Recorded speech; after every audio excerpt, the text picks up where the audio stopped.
खुलुमबाय बड'लेण्ड रादाब नायगिरि बयनिसिमबो फुंबिलिनि गोजोन हामलायथि बावहरबाय। दिनै 13 सेप्तेम्बर 2025 इं मायथाइनि सानसेनि फान्जामुथिखौ फरायथिनो लाबाय।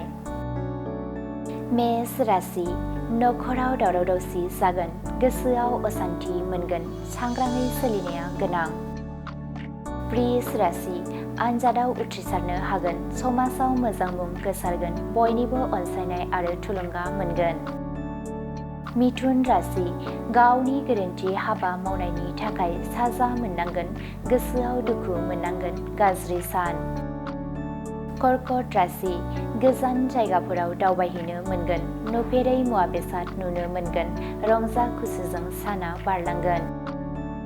सिंह राशि गावनि लुबैनाय हास्थायनायफोरखौ मोनफुंनो हागोन, गोसोआव गोजोननाय मोनगोन, गाहाम सान। कन्या राशि खामानियाव मुखुब जानानै थानांगोन, थांलाय फैलायजोंनो साना बारलांगोन, देहाखौ मेंनाय आरो लोरबां मोनगोन। तुला राशि सोरजोंबाफोर गोरा बाथ्रा बुंजानो हागौ, गोसोआव गोबां दुखु मोननांगोन, जेरावखि थाङा सांग्राङै सोलिनाया गोनां। वृश्चिक राशि गोसोआव गियाननि सानस्रिया जायगा लागोन, बयजोंबो अनज्लायना गोरोबलायनानै थानो हागोन, गाहाम सान। धनु राशि सुथुरा जोबस्रांगोन, बयनिबो गेजेराव अनज्लायनाय गोरोबलायनाय फैगोन, रंजा खुसिजों साना बारलांगोन।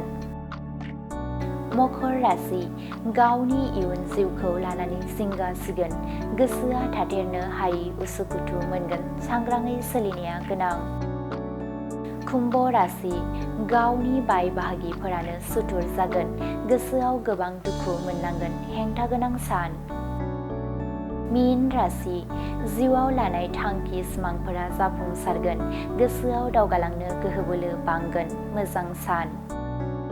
दिनैनि राशि फरायथिनाया एसेनोसै। बेजों लोगोसेनो दिनैनि साना बुहुमनि साफ्रोमबो सुबुंफोरनि थाखाय गाहाम जाथों, बेनि थाखाय बड'लेण्ड रादाब नखरनि जानानै इसोरनि खाथियाव आरज गाबनाय थाबाय। गोजोन्थों।